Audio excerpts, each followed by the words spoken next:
clear understanding of the problems that we have today.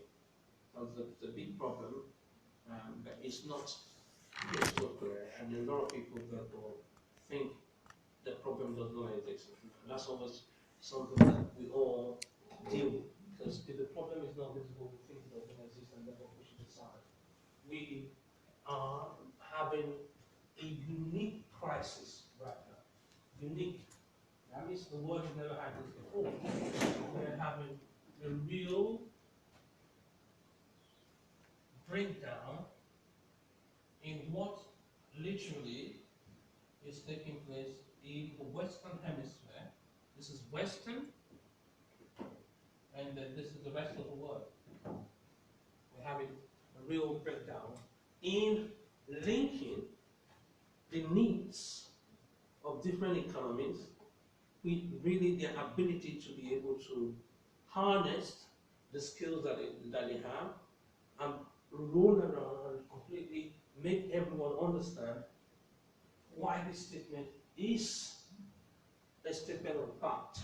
That means if we look at the pyramid I drew here, right on the top here is the segment of the population that is young. That is classified as 25 or under. That means the most productive sector of any economy. And then we compare that with countries that are emerging economies or developing economies, or what used to be called the third world nation, which includes Africa, parts of Asia, where the population is the exact opposite of what it is in the West. That means there are a lot of youth. I was 13 when I so I'm going to first got access to this is not an interruption. a computer. My parents bought me a Macintosh in 1984. I'll just finish classes. I want everybody to see this.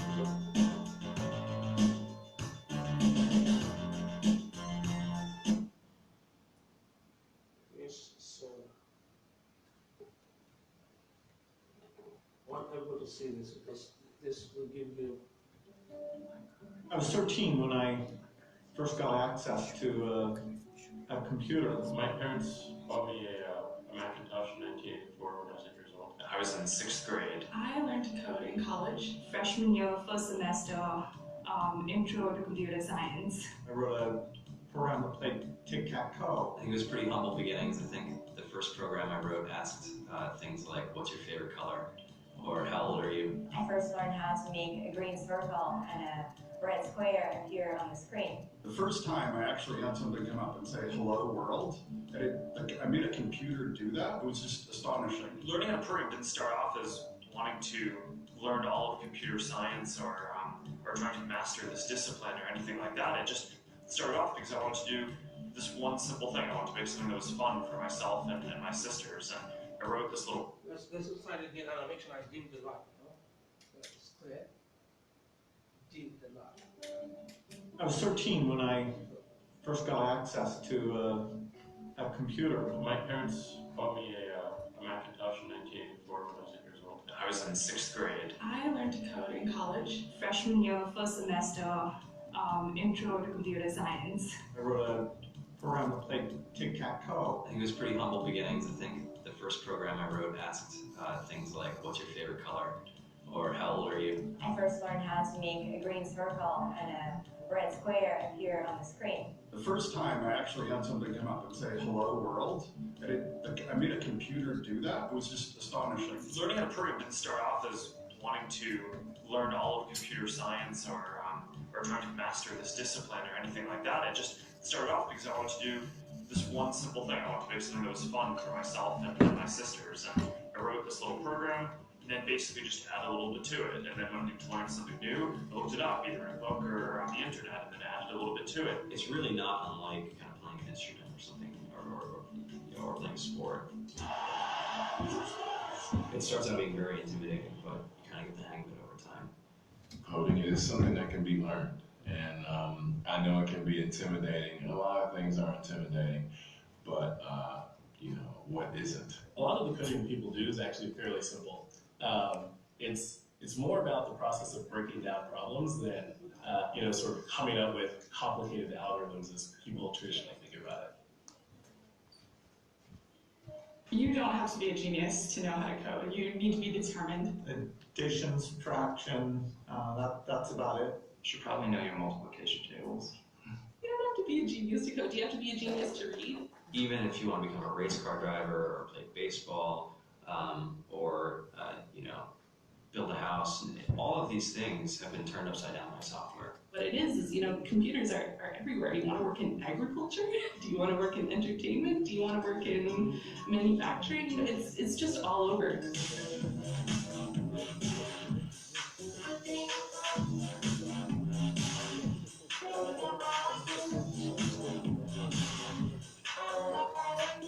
Here we are, 2013. All depend on technology to communicate, to bank, information, and none of us know how to read and write code. When I was in school, I was in this after-school group called the Whiz Kids, and people found out, they laughed at me, and all these things. And I'm like, man, I don't care. I think it's cool, and I'm learning a lot, and some of my friends have jobs. Our policy is literally to hire as many talented engineers as we can find. The whole limit in the system is just that there just aren't enough people who are trained and have these skills today.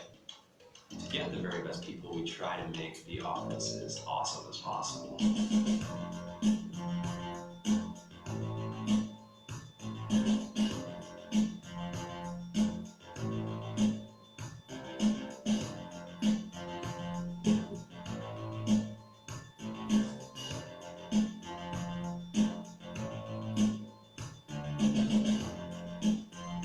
Fantastic chef. Free food, Breakfast, lunch, and dinner. free laundry, Snacks, even places to play and video games and scooters. There's all these kind of interesting things around the office, places where people can play or relax, or go to think, or play music, or be creative. Whether you're trying to make a lot of money or whether you just want to change the world, computer programming is an incredibly empowering skill to learn. I think if someone had told me that software is really about humanity, that it's really about helping people by using computer technology, it would have changed my outlook a lot earlier. To be able to actually come up with an idea and then see it in your hands and then be able to press a button and have it be in millions of people's hands, I think we're the first generation in the world that's really ever had that kind of experience. Just to think that you can start something in your college dorm room and you can have a set of people who haven't built a big company before come together and build something that 1 billion people use as part of their daily lives is just crazy to think about, right? It's humbling and it's amazing. The programmers of tomorrow are the wizards of the future. You're going to look like you have magic powers compared to everybody else. I think it's amazing. I think it's the closest thing we have to a superpower. Great coders are today's rock stars. That's it. Before when I was 8 years old. I was in 6th grade. That's it. Fantastic chef. That is what. Any that is really about helping. Think that you can start something and it's crazy to think about, right? It's humbling. I think it's the closest thing we have to a superpower. Great coders are today's rock stars. That's it. This is one thing I'm coming back on over and over again, because this is not just a comment, this is not just a guess statistic, this is not an estimate, this is a fact. 1 million of the best jobs are difficult to fill right now in the US, North America alone, and it's estimated that twice as much as this in the whole of the EU, the European Union. Okay. So when the original title of the program was given as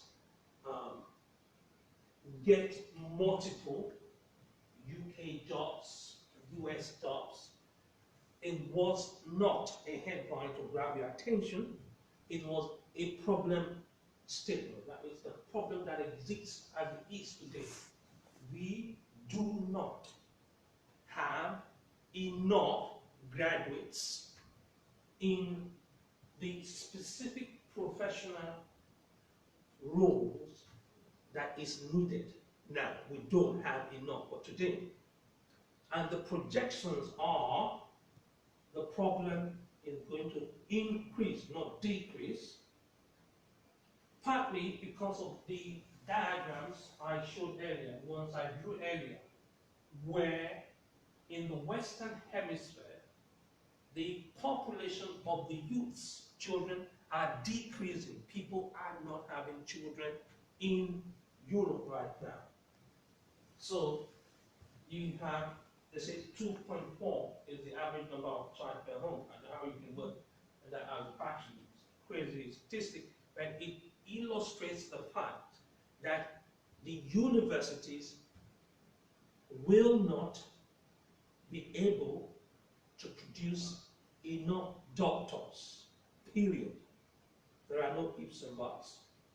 Because the medical schools, not every university has a medical school, and then the medical schools do not have capacity to increase. Even if they had the capacity, they do not have sufficient candidates interested in pursuing a basic medical training and clinical training and going on to practice as doctors. The universities do not have and cannot produce enough nurses.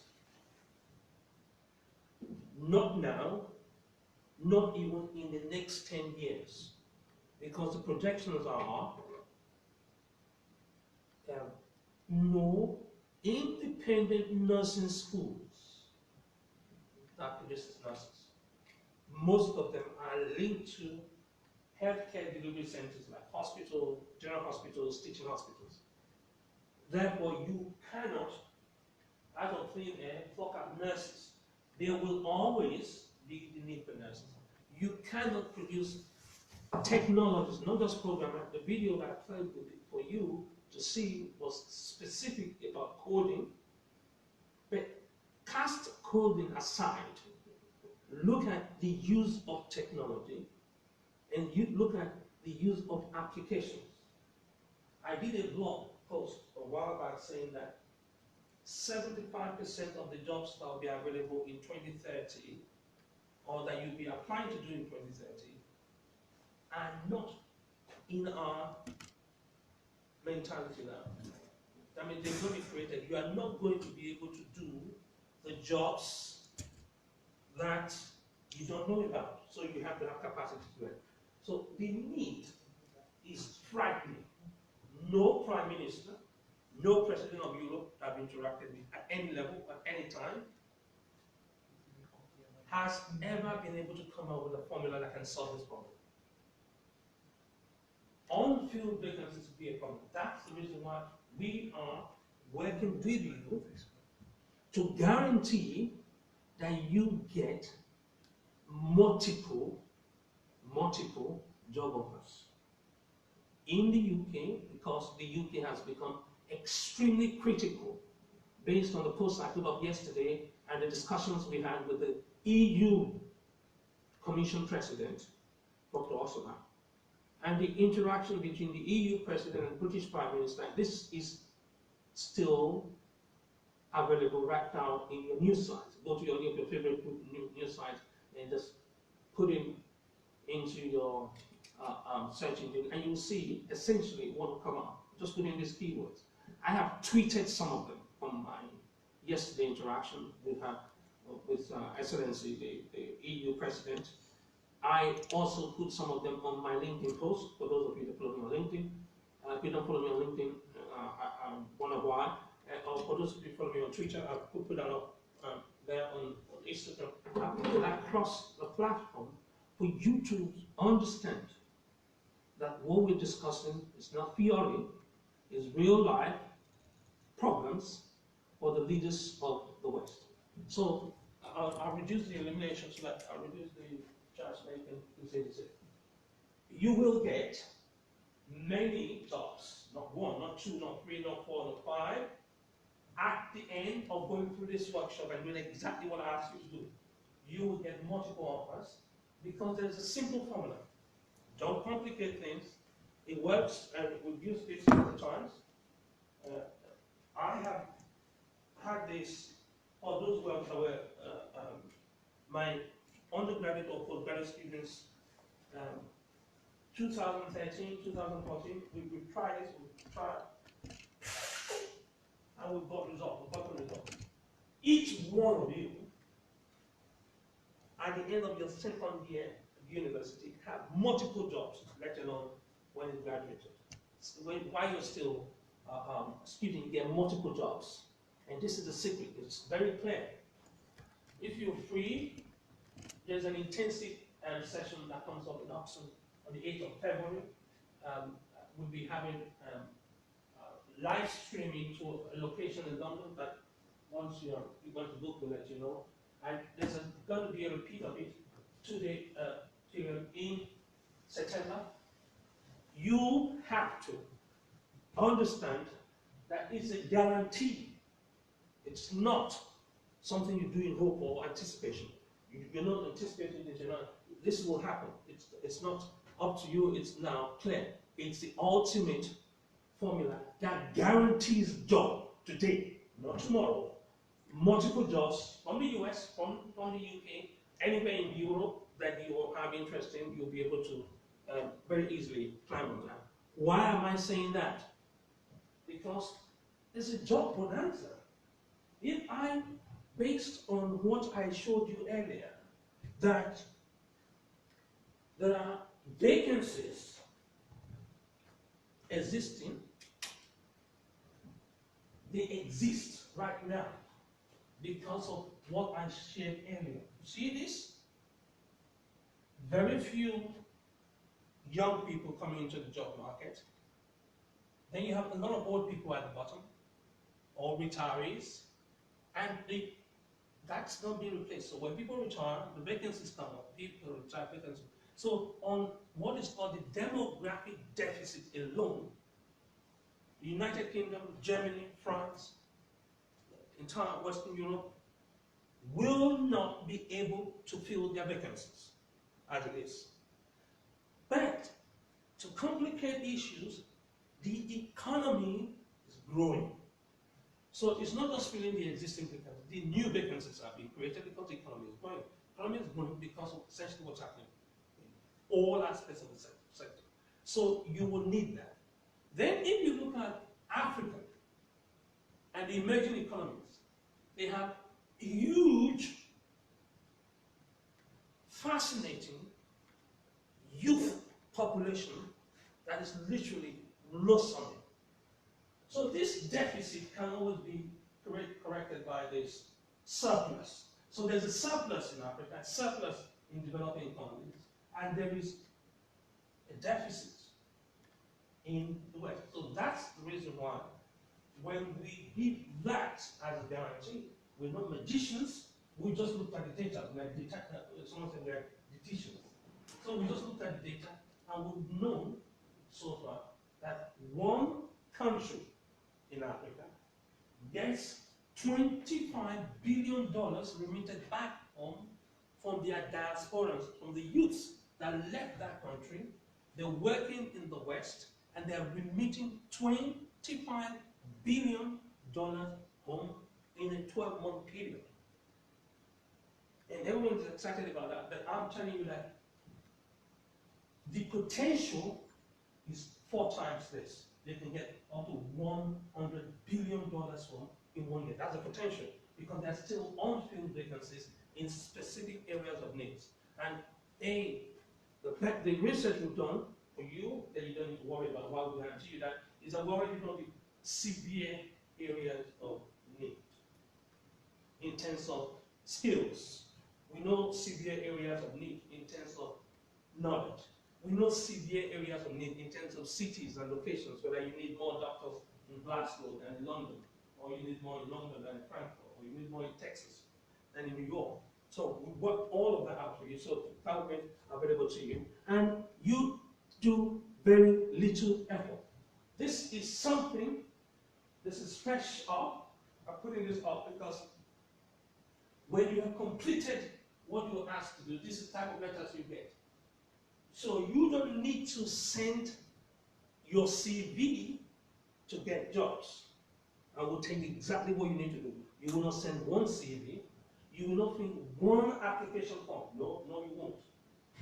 The CV sending error ended with my parents.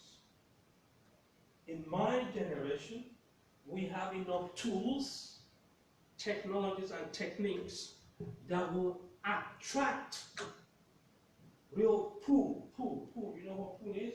You put a magnet here, it pulls all the iron filings. That will make you so attractive that employers will pursue you. Here is one. This is something I got from one of my mentees. Here, I'm giving permission to show you this. It says, based on your LinkedIn profile, you may be interested in accelerating your academic career, and it goes on. This is based on one thing. The first sentence there is what sells everything. And at the end, they give you their names, their email address, all their contact details at the bottom. So you sit in your house. You don't leave your house. You don't leave your city. You don't leave your continent. You don't leave your country. And then you become a pool. You pool jobs from all the four corners of the globe because of things like this.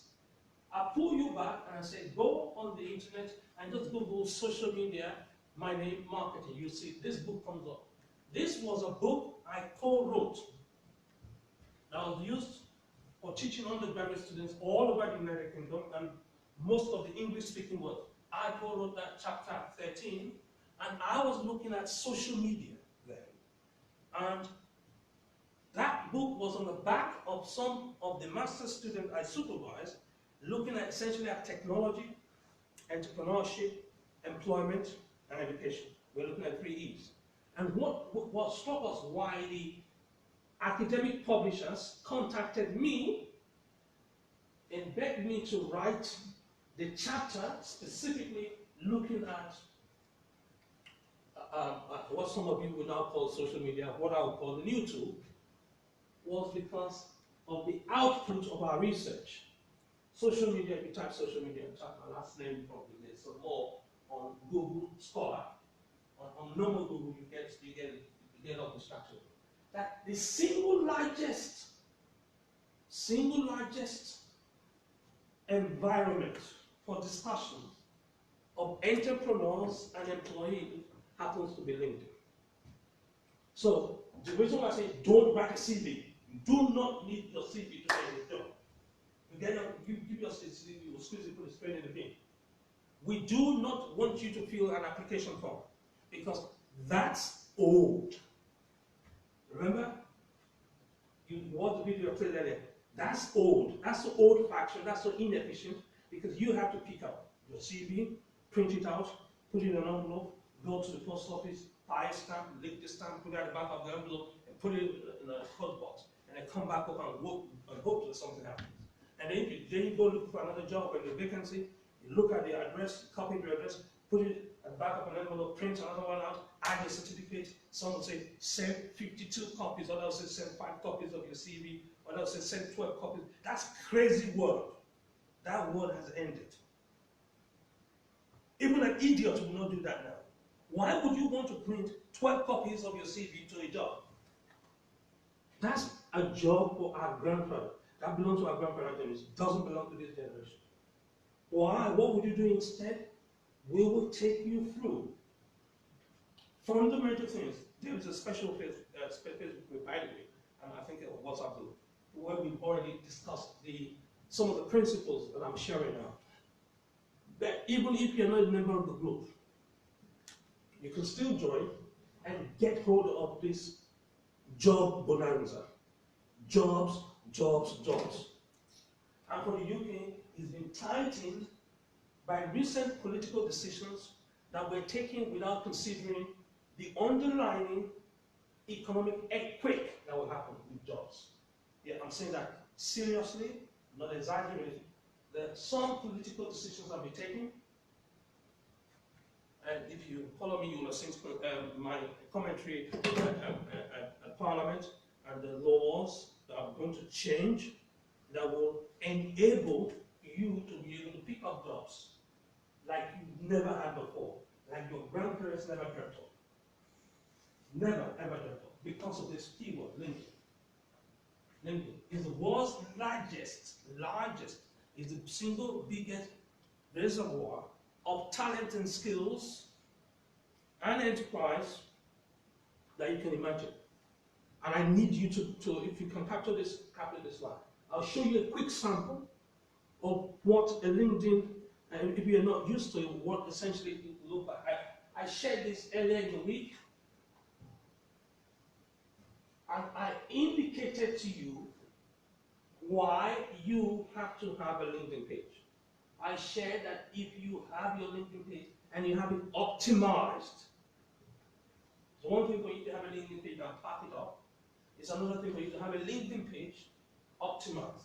Because some people say, no, what do you mean by optimized? Have a direct link from your LinkedIn page to your most trusted and most easily notifiable email address. If your LinkedIn page is not linked to the email address that comes up now on your mobile phone or your tablet, wherever you are, you get what's called automatic notification. You will not be able to enjoy the benefit of getting multiple jobs guaranteed, not one job. I'm not interested in people who are getting excited, so I got a job. No. You have 5 jobs, you have to make up your mind which of them to go for. You have 6 jobs, you have 10 jobs, you have 11 jobs. You do not put in half the effort that you put into getting a job in the old way. There's an old-fashioned way of applying for a job, buying newspaper, looking for vacancies, and then apply. That's old. That's dead in the waters. Dead, dead, dead. So if you follow me on Facebook, I'm going to show you a few clips now from the Facebook group that I made mention on earlier on. Just going to hook up this now.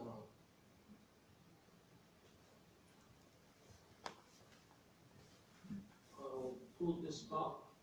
Yes, this is a particular page of particular interest. Pull this up.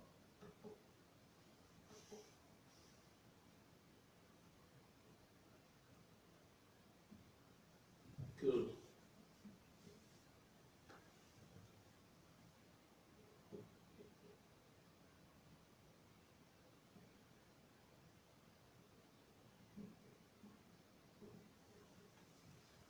I'll just quit PowerPoint slides for now, and then bring it back. Good. Bring up.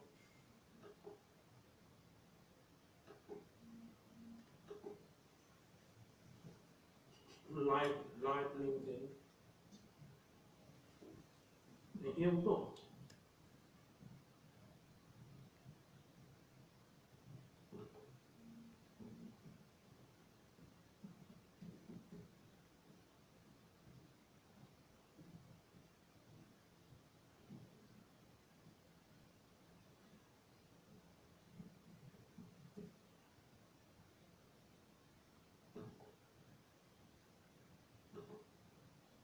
So if you look here, you will understand why. This is what employers do when they come to LinkedIn. This is why they look for you rather than you looking for it. This is, I was saying before, if you optimize your page, I talked about the email package. Then you optimize the page, I talked about the keywords. The specific sector of the industry you want to work in appears in the first few lines of your page. That's immediately after your name. Immediately after your name. I'll pull up this example. Look at this example here. Do you see this example? This is the name of a graduate or the name of a potential applicant, or the name of an individual that is a professional or a practitioner in anything. It can be in technology, it can be in nursing, it can be in medicine, it can be in any field. Then the next line tells me everything I need to know about the professional deviation or skills or knowledge of the individual. The very first next line, because that's what I'm interested in. The first line tells me he's an IT engineer. So if I'm a potential employer, I come to this page for employers, because employers always come here because it's easy. You have banks of different professionals there. So it's a matter of just knocking on a few doors and then having pull them in and have them start work for you based on what you know is published about it. So once you have that already included in your profile, that is your name, that is what you do. It tells us the connections. I mean, how many people know that you exist, or how many people are known to you in this letter. So this is the job market. This is the new job market. It's electronic. This is the new job market that gives you and guarantees you. Guarantees you. Because if you do it this way and you don't get jobs, not one, multiple jobs, then literally will publicly apologize to you if you have it filled this way. So you have the connection that the number of people that you know or the number of people that may know you, you connect with them. So it works either way. If you know someone, you can connect with them. Say, hello, hi, I know you, I think I know you from here, there, and anywhere. So you connect. It's different from friends on Facebook. This is not Facebook. This is serious economic venture. So if you want to use Facebook and they just use it for entertainment and tell me where you have dinner or where you are going for a party, that's different. This is serious professional work that determines what work you're going to get next. Then you put in here which companies you have worked for or you're working for. If you work for a company, it doesn't matter whether the company paid you. It doesn't matter whether you did an internship. Let me put that here because it's useful for you to understand this. It doesn't matter whether you did, whether you did an internship or you did a placement or you did a mini internship. It doesn't matter. Whatever you did in the past that can be regarded as formal roles, even if you think it's trivial, your thinking is irrelevant. What is relevant is giving a clear indications to your potential employers that you have participated in employment somewhere else before. So whatever you did while you were in high school as a work placement, write it down there. If you work even if you went to the law firm and made tea for them, made coffee for them, still write it there. It indicates that you had work affiliation with them, and your potential employer can go and take on it and verify. See what that's essentially true. So all your internships, all your job placements, all your mini internship, all your voluntary work, you better make sure you list that there. Then after that, there's a section that is called activity. Activity is, today something is in the news, it has to do with doctors and you're a doctor, you can comment on that. Tomorrow something is in the news and you're a technologist and it has to do with technology, you can comment on that. Next month there's something in the news about politics and you comment on that. That activity, you do that and you waste your time doing it in other social media for entertainment. But on this list, as far as that, it counts towards the ranking of your page. Please write down ranking. LinkedIn will rank your page, right? R-A-N-K. Right, ranking. Your page will be ranked. What that means that LinkedIn will prioritize you. So LinkedIn will tell all potential employers about you and say, hello, have you seen this young man? He likes everything that you are looking for in a doctor, he has it. Or have you seen this young woman, everything you're looking for in a nurse, she has it. Or have you seen this person, everything you're looking for in technology, the person has it. So LinkedIn will rank your page higher than that of your competitor. So if employers are looking for somebody to employ, LinkedIn will quickly tell them, have you seen this person? Why? Because LinkedIn is biased. And we know the formula for LinkedIn optimization. That's the reason why we, in that group, give you specific videos to go and watch and give you specific tasks for you to do to enhance and make you look great. You cannot afford to look good to employers. We move you up so that when your potential employer sees you, he says, great. You wow every single person that sees your profile. You wow them. That's what you want. You don't want them to start having doubts about you. You want them to be absolutely sure that this person knows what he's talking about, because even look at his comments and activities here. So they can see this, they can go read this. They know that, for instance, you like leadership. So if you're someone that talks about leadership, works in leadership position, trains leadership candidates, works with leaders, coach leaders, you put something there that has to do with leadership. And then you come to your experience. What job are you currently doing? What professional, what are you doing now? Or what did you do last? So you put it, it's there, the date you started. Remember, you used to put this in your CV and they had to go and verify this. They had to go and meet them and ask your last employer whether or not you really worked there. But here, with one click, it's all confirmed. So you don't really need to, this is why we're saying this is the new interactive super duper CV. It's superior to your CV because your CV is static. But this CV is very, very interactive. So I spend 15 minutes, I tell you to start up, 5 minutes, 15 minutes every other day, just having a look at what is happening with my profile. But every day I get emails from my LinkedIn page enabling me to speak, because that's part of what I do as a keynote speaker, enabling me to lecture, enabling me to sign up new individuals, to collaborate, enabling me to work with my favorite charity. So whatever you're doing, whether it's voluntary or it's paid, is there. So look at this. This is one. Number of years until present. It tells you everything he does on that job. It tells you everything. You can click on this and see more. So you already know the role this person is doing. If this role matches your job offer, that's in, that's out. Then the next one, the job you did before then. So if that first job is not directly relevant, and this is very relevant, you go for it. If not, you go for the next one, and then you go for the third one.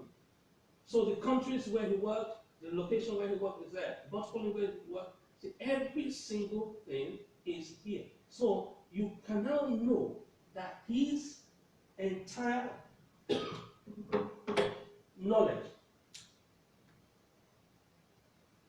about the implementation of schedules, about working on logistics, about what is delivered to site, what is commissioned, is here for me to see. I will therefore send him an email. Look at this. Can you see? It tells me the school is attended. And those of you that have any connection that is less than 200, this is one thing that will always encourage you to do. If the number of your connections, flashback to what we did earlier, yes. Look in here, the number of connections is 490. If the number of connections is low, we can tell you what to do to quadruple the number of connections. Now, not tomorrow, now. One of the things is that when you commented on a particular post, most people will see you on that post. And if you see that they've shown interest, you mean you have mutual interest. Mutual interest means that whatever that person is talking about this topic, you'll be able to know. And when you're talking about this topic, that person will know. So you can send that person a connection request because you have mutuality, or what we call common interest.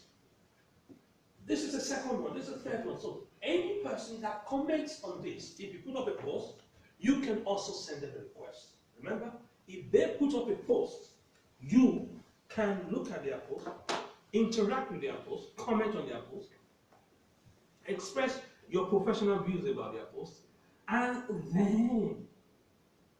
then, this is what is interesting, ask them for connection. They will come back and look at your profile. Once they look at your profile, LinkedIn will immediately tell you, hey, Mr. XYZ came to look at your profile. And what do? If somebody knocks at your door, do you keep the door shut or do you keep it open?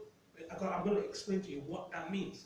If someone looks at your profile, it means that the person either went on this search and was able to be given your details by Mr. LinkedIn, or the person saw a common post.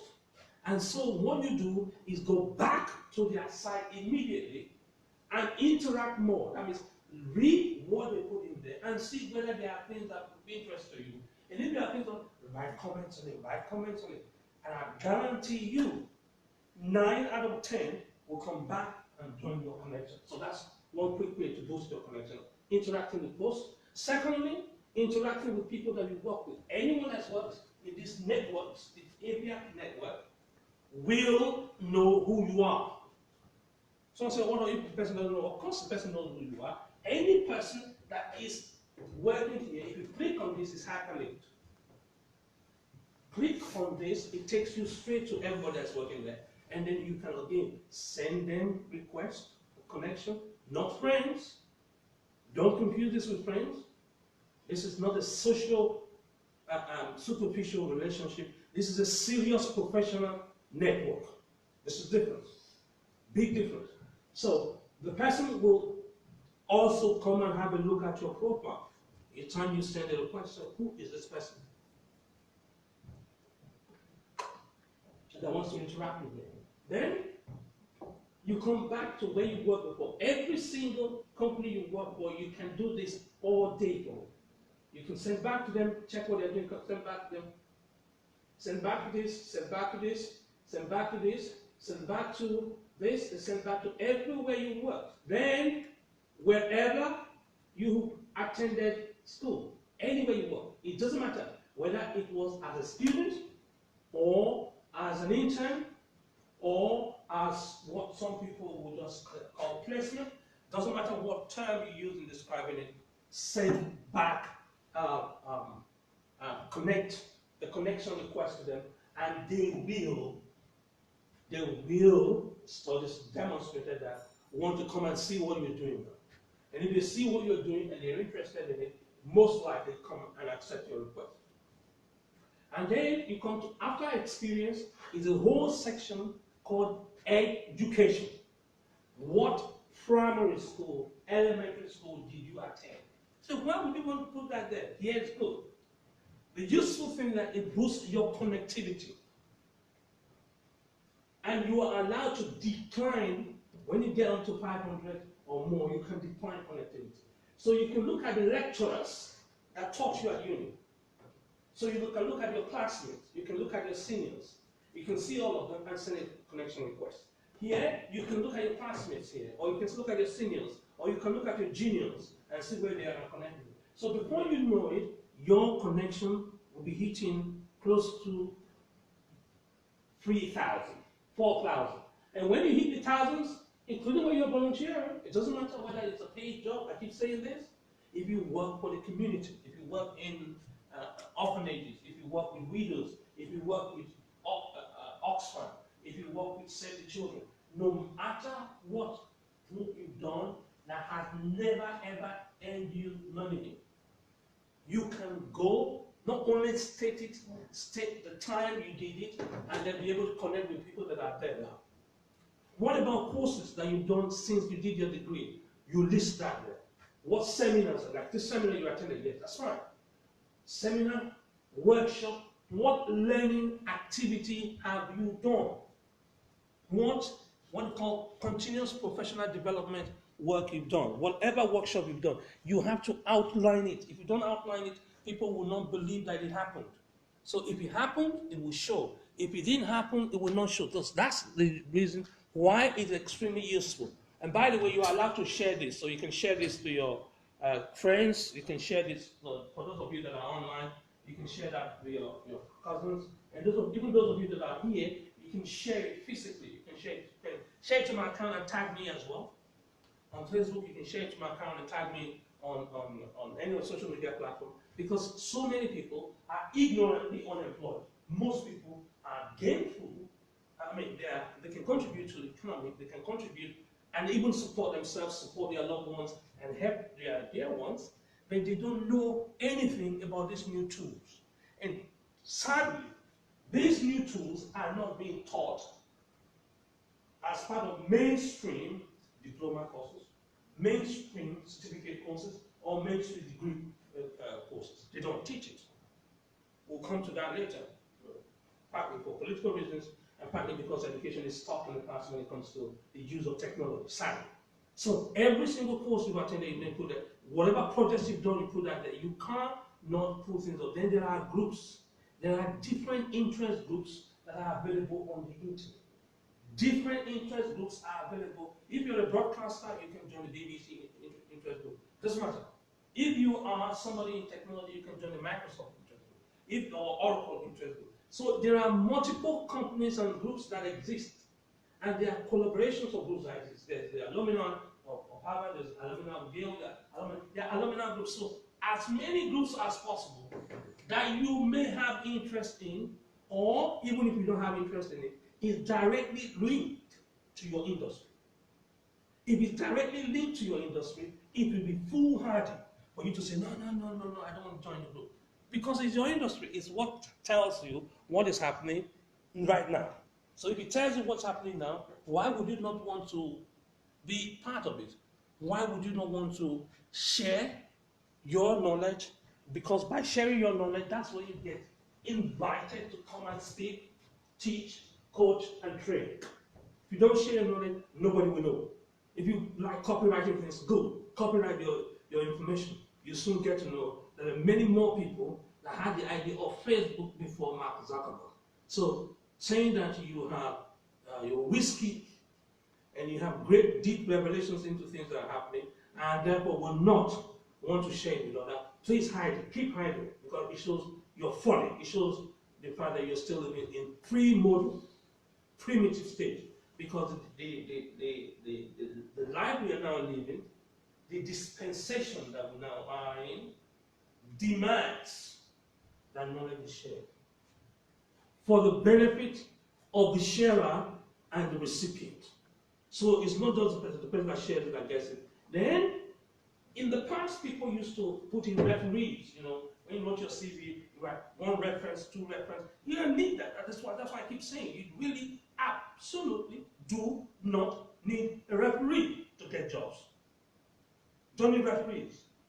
However, if you have interacted with an industry leader, you've interacted with individuals that are of high repute, you've interacted with innovators and what in English calls influencers, you can ask them, say, what do you think about me? What do you think about my skills? What do you think about my knowledge? They provide the quote. They provide it. They sign it off. You cannot provide it. LinkedIn, they did it in such a way that it's done by somebody else. That's what is called recommendation. So cancel your so-called referees that you used to write.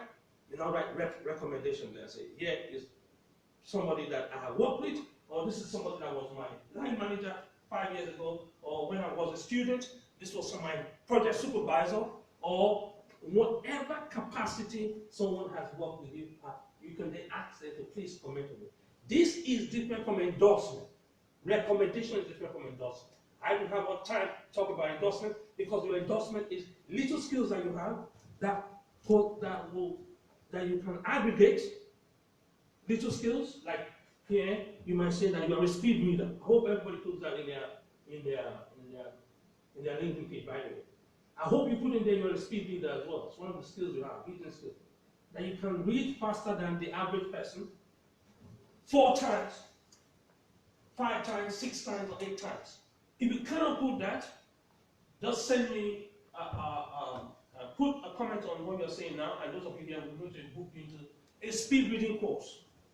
Speed reading course, we'll run that. I think the next one is probably the 18th of January. We'll run that, and we have some online version of it. Every single person that has gone through high school, that hasn't done any speed reading course, has messed up their comprehension and their speed reading. Every single person. This is without exception. Because when you were at elementary school or primary school, you were taught to read. And the amount of knowledge you needed to consume was this. Then when you went to high school, you know that the amount of knowledge you were asked to consume quadrupled. Because at primary school, you had one teacher teaching you all 7 or 8 or 9 subjects. When you got into high school, you had one teacher per subject. You had about 4 teachers teaching science alone. You have 3 teachers teaching language. You have 6 teachers teaching, different subjects. So you had a plethora of teachers. And that's when you should have known that the knowledge you were now accumulating had increased. Meanwhile, you still had 24 hours in the day. The length you spent in school did not increase, but the amount of information you needed to know increased. That's when the trigger should have happened, that you go on speed reading course. I coordinate speed reading course, both offline and online. If you are not a speed reader, do not deny yourself the opportunity, because if you put here speed reading and they Google, the employers want a speed reader or want somebody that can assimilate information. And which employer doesn't want it? Today, the pace at which things are changing, employers want not just people that know, they want people that can know. Let me say this slowly. Employers are happy with you as a doctor. But if you want to work with them, they want you to be a doctor that is prepared to update. In a lot of states in the US and even in Europe, there's what's called CME, continuing medical education. Or let's say CET, continuing education, training. And they give you points for it. Why? Because they know you have to learn. You are a learning beast. That's one thing that I know is common to every single profession. If you don't, you have 1,000 unread emails. Some of you have 500 unread emails. Others have 300 unread emails. How do you know whether every unread email you have is junk? Because you didn't read them. If you do the speed reading course, you will not have any unread email, because you will now reading at about 4 times, 5 times the normal speed. And your comprehension also quadruples in this course. So go on a speed reading course now. If you don't know where to get one, get hold of that. Write a comment or send to us. We'll invite you to one. I think it's also available on our website as well, the Excellence in Education website. Go get it. Because they call it boot camp, they call it also something like that. You need to have the ability to read, speed read, and get things going on that. So you need to put that there. You need to put useful technology skills like word processing. Some of you can type, put it there. Some of you can put in, use Excel, put it there. What Excel you use, put it there. All the little things you think are not important, but you are able to do, you have to put it there. If you don't put it there, you are misleading your potential employer and you're reducing your employability. And that's the last thing you want. Because remember, the reason why we're here, the reason why you came here today, and the reason why you are logged on to this, for those of you that are logged on, is simple, very simple. You want to have multiple jobs. And you want to have multiple global jobs, not just local. And you just don't want to constrain your CV to the people you can post letters for. You want every single person on planet Earth that requires your skills or knowledge to have it. Period. They must know you exist. Every single person must know that you exist. So, and if you are a business entrepreneur, there's a separate session. If you own a business right now, and your business is in Africa, is in Asia, is in Europe, doesn't matter, is in North America. If you own a business now, and you are not using the tools of LinkedIn, where you pay. I have the special LinkedIn account where you pay the premium account. If you're not using it, your competitors are using it to make millions. I have a colleague that I'm connected with on LinkedIn. If you follow me on LinkedIn, you will say that she has set herself a target of £1 billion using LinkedIn to help entrepreneurs make money. So don't say you're an entrepreneur, you're SME. If you're an SME, small and medium-sized business, which is a fallacy, I'll come on to that for those of you that follow me on Thursday. Every single Thursday afternoon, you'll see some of my podcasts there. Those of you that followed me last year will have seen that Thursday afternoon, the leadership and entrepreneurship group up in London that I take, you will have seen that as an employer or a small business or a budding entrepreneur, there are miles and miles and miles and miles of ground you can cover. Today's program, our primary focus is been getting jobs for employees that want to get jobs in the US, in the UK, in Europe. But there is a separate and totally different section of how employers and SMEs and business owners can make multi-million pounds irrespective of your location. All you need is an internet connection. You don't even need a computer. You can do it on your phone. You can do it on your tablet. You can do it on your family. You don't need a computer. You don't need the desktop. You don't need any of those paraphernalia. You on your phone alone, and you are serious. You just it completely blows your mind. So I'll recap as we're going there. Jobs, and jobs everywhere. You may not know where it is.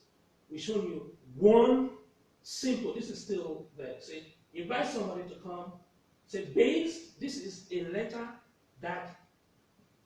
I say letter. Letter is the loose word. But this is what is called a link mail. An email that came through LinkedIn. So emails can come through LinkedIn. Emails can come through your email. But this is an email that came through LinkedIn because the person went on the profile said, dear sir, based on your LinkedIn profile, you may be interested in, they tell you that, in being a nurse or being a doctor with us. I shared with you what I wrote. This is a long time ago. There's a textbook, recommended textbook for undergraduates that I was privileged to write. And I was invited by a major publisher to write a chapter for them on social media. Then I gave them the basics of what I was doing with my student, because if you were my student then, second year student, you couldn't go to the third year except you had a functional 70% or above LinkedIn page. Because your final year, I have to complete this. I did this because I was inundated with students coming to ask you, oh, when can you write my reference? Oh, can you write me a reference? Oh, I'm applying to job X. Please write me a reference. I'm applying to job B. Write me a reference. I said, okay, no. What I'm going to do is write a recommendation for my students so that when they apply for a job, they see it on their LinkedIn page. So I made sure every student of mine had a LinkedIn page and I wrote a recommendation. Do you know what we found out? Every single student that I wrote a recommendation for, whether they were first class student, second class student, third class student, struggling student, every single student got multiple job offers from their LinkedIn page. Because they followed the simple thing I told them to do, and they populated it. And so once you get your LinkedIn page up to a particular percentage, and the key things you need to do, your page will be optimized and will attract multiple employments. Multiple, not one. And that's a useful thing to have. I shared this. This is one case study I shared. I think the number of connections has gone up now. And then this is another one, and totally different individual from a totally different town. You see, the universities attended shows. The university attended shows. Builds your connection, helps your credibility, and optimizes your page for LinkedIn. So because you connect with all of them. Then different aspects of where they work. See, hospital, general medical practitioner, the name of the hospital, the date, the location, what other things they did, HIV clinician.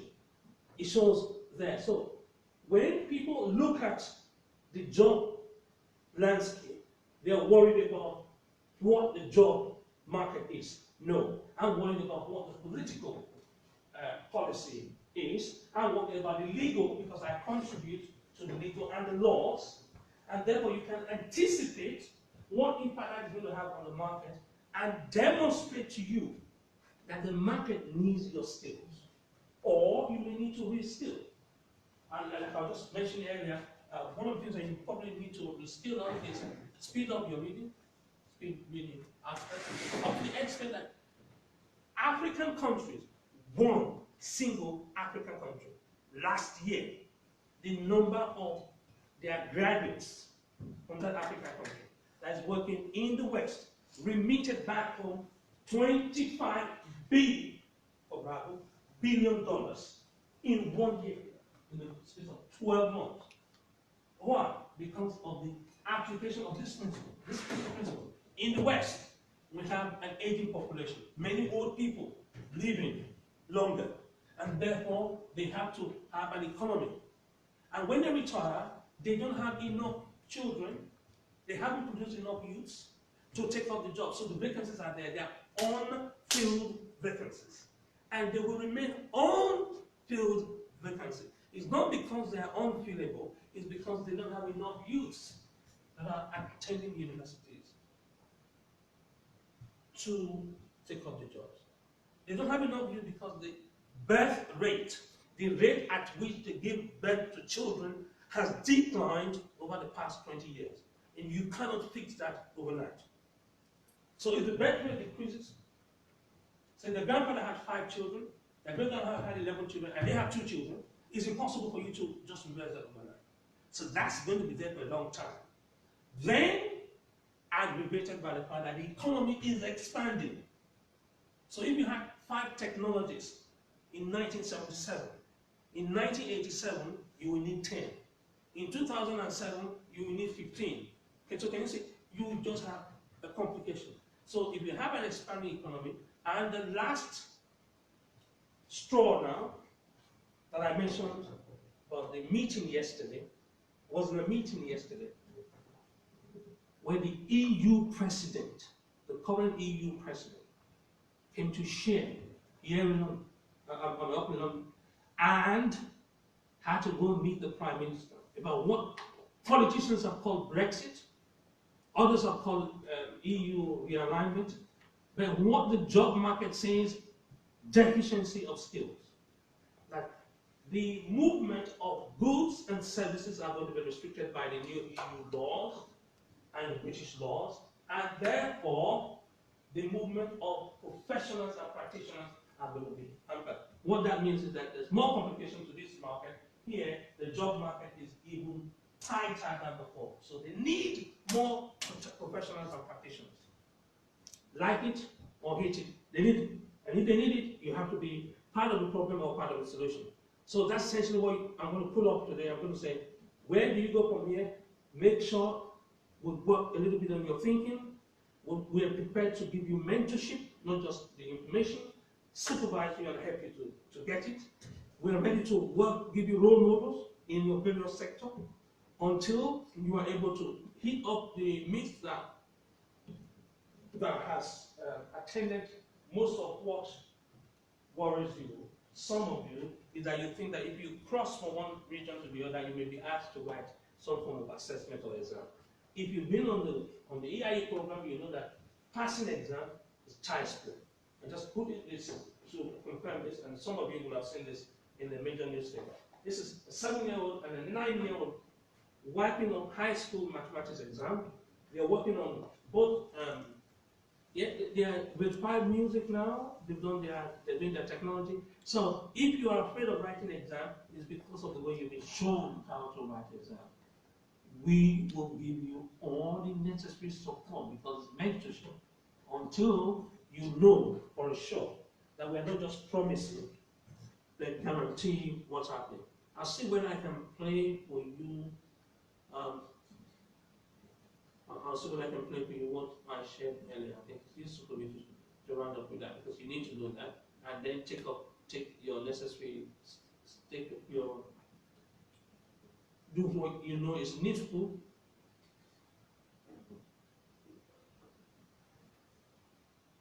Okay. Oh yeah, I was talking about the reading. Yeah, this is another thing I was telling you about. The upper, the benefit of being a speed reader.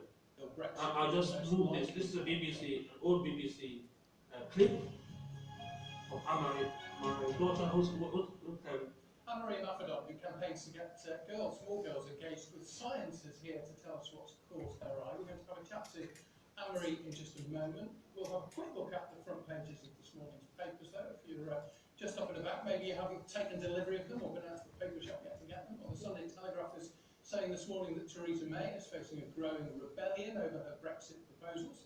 It also has one of the official photographs released from Princess Eugenie's wedding. The Sunday Times says former Brexit Secretary David Davis is calling for ministers to rebel against the PM and her plan for leaving the EU, which he describes as completely unacceptable. The Observer also leads on Brexit. It says that the DUP leader Arlene Foster believes a no-deal Brexit is the most likely outcome. It also there has got a picture of Olivia Colman, who's going to play the Queen in the new series of The Crown. And, well, from one crown to another, I suppose. We've got some pictures here of Princess Eugenie and her dress that she wore for her evening event at the end of her wedding, and also the main story there, a plane mutiny apparently preventing the deportation of a Somali man who was a convicted sex offender from Britain. So lots more on that story there in the Mail. Anne-Marie, let's have a look at the stories you've chosen. Victoria was just asking me while the weather forecast was on what my hidden talent is. I couldn't think of one. Everyone watching would say, well, we can't see one either. But lots of Britons apparently have got hidden talents. Yes, lots of them have hidden talents. 84% of them wish that they could change their lives, actually, and empower themselves with their hidden talents. And then towards the end of this, we've got that the biggest excuse for not making the most of their lives is a lack of confidence, 49%, which is something very close to my heart. We're just about to embark on a monster confidence tour across the UK, bringing STEM confidence to girls in particular. Explain what STEM is. And STEM being science, technology, engineering and maths. We find that this is something that a lot of girls and young women actually don't have STEM confidence, and that might be a hidden talent that they have or one that they're able to nurture. So quite exciting at least to have the stats. Okay, so I'll make this video available, but the background is that she's doing a newspaper review. That means you have to sit down first thing in the morning, go through 14 different newspapers, 14. And one newspaper alone is about 100, and this is including supplements, 116 pages. So you finish 14 newspapers in the morning, and then you have to come on BBC to come and discuss it with them. Now, if you were reading at a standard reading pace, which is standard, which is about 100 words per minute, that would take you 7 days to clean through that. So you can see why having speed reading hidden somewhere in your profile can elevate you not only professionally, but give you additional jobs to do. Reading the newspaper, you get paid. Some people get paid to read the newspaper on a Sunday. Or some others pay to read it on a Saturday because they read it faster than every other person. And anybody that says they cannot read fast is because they have not been trained. There are no fast readers and slowly readers. No. God doesn't make people, some fast readers, so others slow down. No. God just makes people, period. If you learn to read fast, you read fast. If you learn to read slowly, you read slowly. If you learn any skill, if you're a musician, remember you still practice. That's why you're good at music. So if you're a sports person, you practice. That's why you're good at your sport. Most people don't ever practice reading because what they were taught to read at school was painfully boring. So that puts them up reading for the rest of their life. So they wait until the day they write their exam, and after their exam, they take all their books and set fire on them, have a bonfire. I've seen students that have done that sadly. And it really pains me because reading is a pleasurable thing. Reading is a life skill. It's not a classroom skill. If anybody ever told you that the day you finish your classroom, that day you're going to stop reading, tell the person to say that to the Marines. Because there are people that you're going to love and you want to read about their lives. They are called biographies and autobiographies. The other things that will come up you want to see. You buy instruments you want to use. You buy a handset you want to read about. So reading will be from now. You don't need to even be a priest. Of course, if you're a priest, you have to read. If you're a lawyer, you have to read. If you're an imam, you have to read. Not even for that, and apart from that, over and above such professional callings, you must not read like a 12-year-old, pointing at words one at a time. We'll show you how to group words together. So instead of looking at one word at a time, you look at about 5 words at the same time. Yes? Instead of going at a pace and saying, the boy, this boy is coming. No. You do not move your mouth. It's called soft vocalization. It reduces your speed. You should have to do that. Instead of just reading with your eyes, and sometimes you don't know whether you finish that line, you go back again. We'll show you how to use a guide. Instead of just going at whatever pace that they told you is normal, we'll show you how to use a pacer so that you move faster. You will see. And then we show you how to double or quadruple your comprehension. If you didn't have the comprehension, you wouldn't be on national television talking newspaper, just saying what is in the newspaper the previous day and getting paid. Anybody can do it. Every single student I've had to take them, particularly if you're hooked up on the AIA, you have to take you through that. You have to do it. You don't have a choice. Because we've seen too many people that have been put up with reading, and it hurts me. It saddens my heart. They sign contracts they haven't read because they say the contracts are in tiny, tiny print and they are not interested in writing it, only for them to find out later that the terms of that contract makes them to lose a big part of their assets. So please don't be a victim of such unbelievably discouraging reading habit. We will re-switch the light on and reignite your interest in that. So like I said, I'm going to share this with as many people as so interested in that. So I'm going to go over now. Such a huge story. It's turning literally. Lots of them in talent is being able to hold up mini pieces of paper. Nice and there you go. clear and straight for our If I have a hidden talent. And let me see, there's a video that I must play for you, because this is what we're talking about, flying and moving at a pace. Because this is technology, this is, I'm going to introduce this. This is me